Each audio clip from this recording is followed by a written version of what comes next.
Not necessarily 2 words siguro, no? Kahit one lang. One sentence? Paragraph.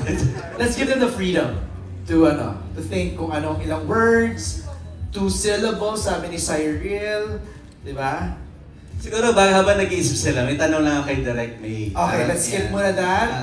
Habang nag-iisip sila. Direct May, nung ipinalabas to dun sa MMA presentation, di ba? Parang talagang grabe yung tilian, nakasali yung Love You So Bad dun sa MMFF, di ba? Tapos, grabe, palakasan ng tili yung Wilka dun sa Dastia, di ba?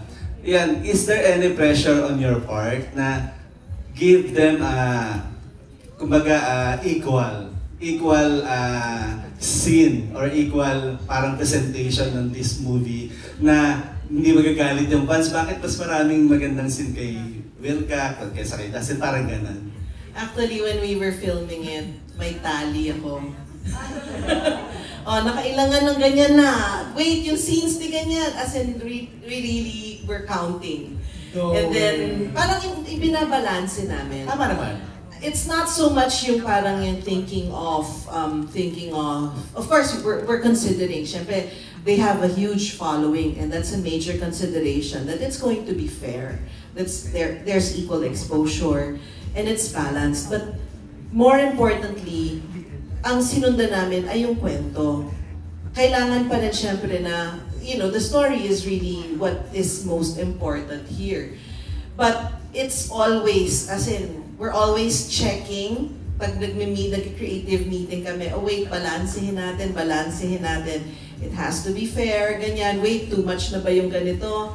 But, we tried our best to really balance it and to make, of course, the fans, the supporters happy without compromising the story. Matutuwa or maiinis ba? May maiinis ba na fans at may matutuwa sa ending ng movie? Sa ending, abangan nyo na lang, watch na lang kayo. Pero ito meron siyang portion talaga na mabamaos yung, kunwari, yung isang team, tapos nun pwedeng tahimik muna yung kabila, and then biglang mamamaos yung kabila, palitan, may rest time kayo. So, pwede mag-rest ang mga throats nyo. Consider namin yun. Ayaw naman namin na all throughout sumisigaw kayo.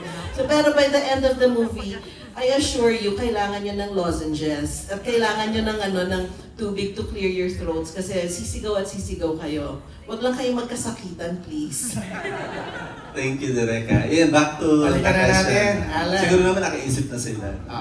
Will.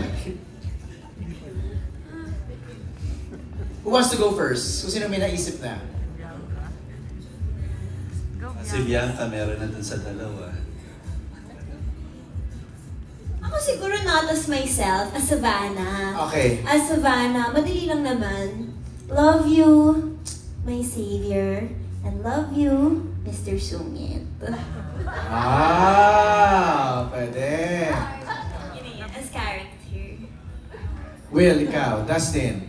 As character. Pwede, go ahead. As character. As character, Ulit-ulit ha, narinig ka naman namin. Okay. Ako, As character ha. as character, As character. Kung ako si LA ngayon, ang sasabihin ko kay Vanna ay, makinig ka naman sa akin. Ang masasabi ko lang sa'yo ay, love you forever.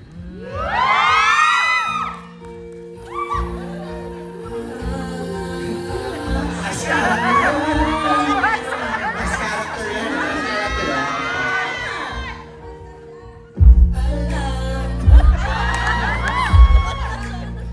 Will, ano lang? Tapatan mo daw yun, Tapatan mo Will. daw, tapatan. As character din. Ang sasabihin ko sa'yo, Savannah, I love you to the moon and back.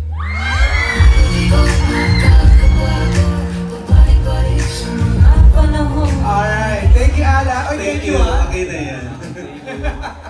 Thank you for answering. Next, let's call in Claire from Rappler. Hello, congratulations for the film. My question ho is for Bianca. Pwede ka mag-answer as a character or hindi, but what advice would you give to someone who's experiencing the classic love triangle trope? Ganda mo. Thank you. Charay. Siguro ako, wag kang take your time in choosing. Hindi naman tayo nauubusan ng oras para mamili. And siguro I'll keep this short, but just love as much as you want to. Hindi mo kasalanan na maganda ka at minamahal ka ng dalawang tao. Thank you. And for my next question po, is for Direk. What aspects po did the TBB House trio play that helped shape the entire film?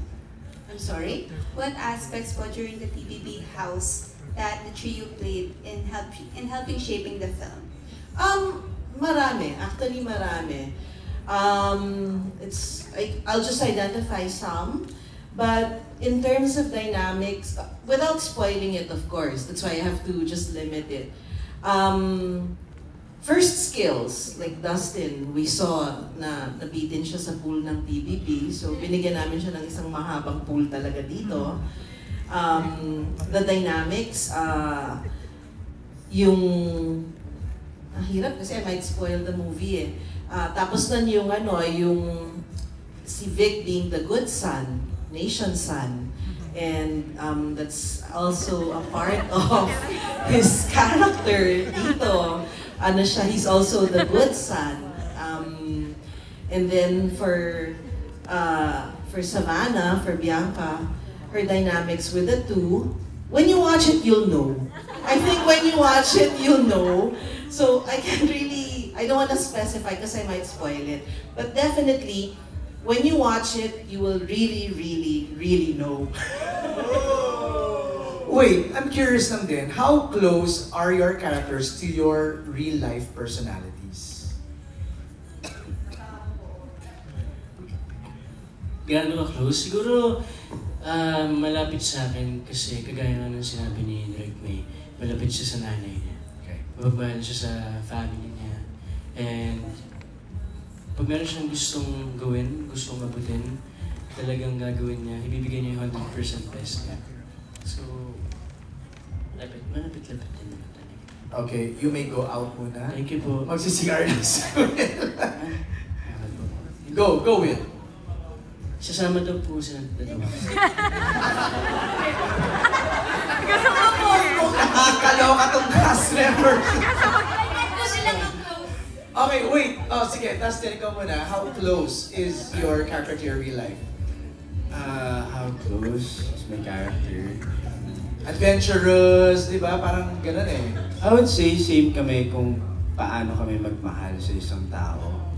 Pero yung bigat ng character ko medyo malayo. Okay. Yeah. Yung bubog niya medyo malayo talaga. Yeah. Alright. B? Ako siguro, sobrang lapit. Nagulat nga ako, parang, okay. Super lapit. As in, Savannah is super close to my heart and she's really close to me. Pero, she's like Bianca, pero siguro mga times 10 or more, times 20, 30 daw. So, parang nung ginagawa ko siya, uuwi ako minsan. Tapos, alam mo yung, pag nagmumuni-muni ka sa shower, with the hot shower, bubble bath pa minsan. How is Savannah's brain wired? Kung mga dami nangyayari sa utak niya, pero but I love her. I love her for being so real. I love her for being so raw, for being so unapologetic. So, yeah, that's her. She's Savannah. She's Savannah. She's Savannah. Okay, our next question is from Miss France. Hello. Good evening.